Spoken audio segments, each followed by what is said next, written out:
Jin ini mulai merubah penampilan pria miskin ini menjadi pangeran dan memperlihatkan cermin di depan pria itu, dan terlihat Aladin pun menyukainya. Lalu sang jin melihat si monyet yang ketakutan, dan seketika monyet itu pun berubah menjadi keledai. Merasa belum pas, jin itu pun merubah kembali menjadi onta, sampai akhirnya abu pun dirubah menjadi seekor gajah untuk kendaraan Aladin. Lalu sang jin pun kembali membaca mantra, dan terlihatlah seketika gurun pasir itu mendekati mereka. Sementara di negeri Agrabah terlihat tempat itu sedikit bergetar dan semua orang pun merasa bingung.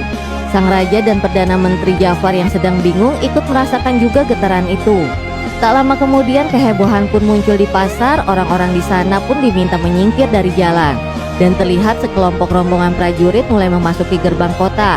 Lalu para penduduk mulai melihat rombongan itu dan bertanya-tanya siapakah gerangan rombongan ini yang terlihat oleh mereka. Dan terlihat sekelompok rombongan prajurit mulai memasuki gerbang kota, lalu para penduduk mulai melihat rombongan itu dan bertanya-tanya siapakah gerangan rombongan ini yang terlihat oleh mereka dengan genderang yang bertalu-talu memeriahkan jalan yang dilalui mereka. Dan mereka pun yang melihatnya pun merasa senang dan merasa takjub dan berpikir bahwa rombongan ini bukan orang sembarangan. Kemudian suara genderang dan gemuruh pun juga terdengar dari atas balkon kerajaan, sehingga sang putri dan raja pun penasaran akan hal itu.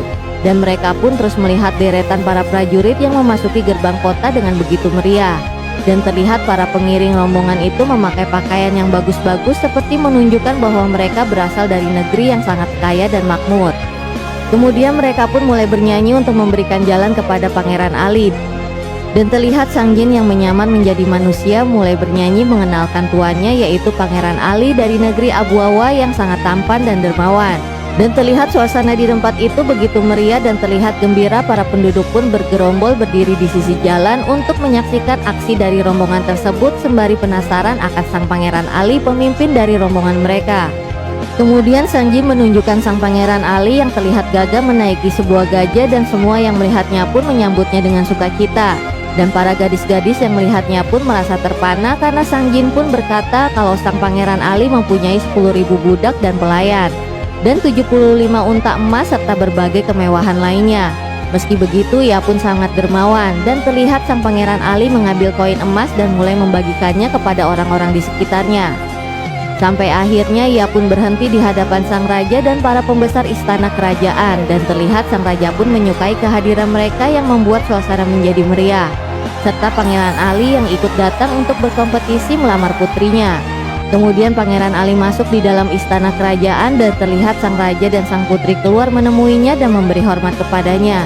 Tapi Pangeran Ali yang melihat mereka pun terlihat gugup dan bertingkah konyol dan berbicara dengan terbata-bata sembari membungkuk. Dan sang jin pun mengingatkan Aladin agar jangan membungkuk seperti rakyat biasa karena ia adalah seorang pangeran sekarang.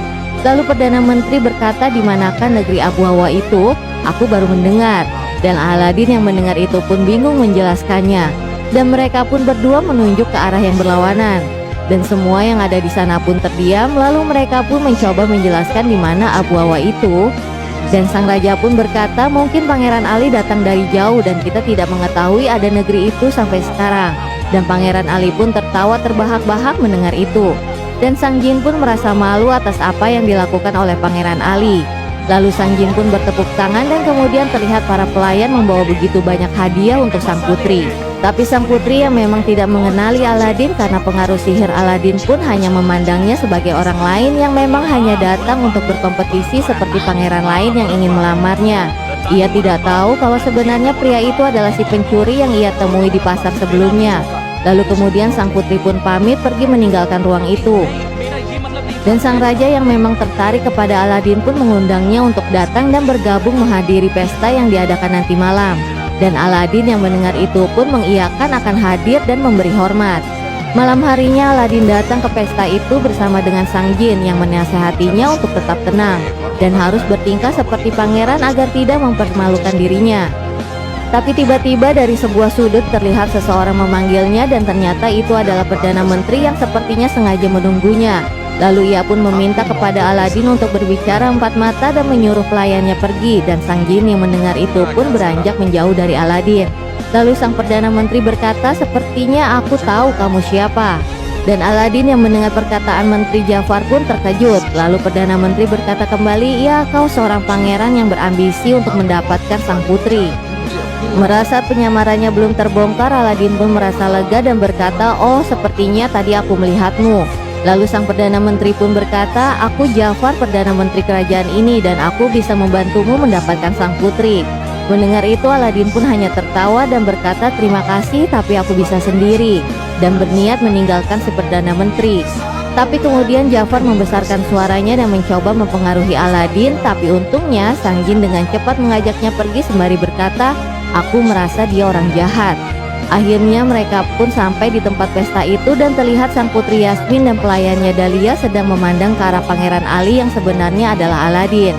Kemudian Sang Jin menyuruh Aladin untuk mendekati sang putri, tapi terlihat Aladin merasa canggung dan malu akan dirinya karena ia sadar bahwa ia sebenarnya hanyalah seorang pencuri.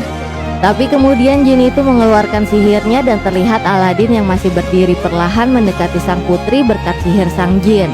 Lalu Aladin mencoba menyapa sang putri dan berbicara mengenai dirinya berasal dan mencoba merayu sang putri agar menyukainya. Tapi dengan cepat sang putri pun berkata mengajaknya untuk menari dan meninggalkan Aladin.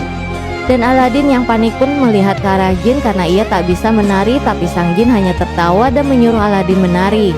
Lalu Aladin pun mulai mendekati sang putri yang bersiap menari dan Aladin pun melihat ke arah jin dengan panik. Tapi sang jin memberikan isyarat kepada pria itu untuk tetap tenang dan kemudian menggerakkan tangan Aladin dari kejauhan. Lanjut ke part selanjutnya ya, tetap di Snack Video.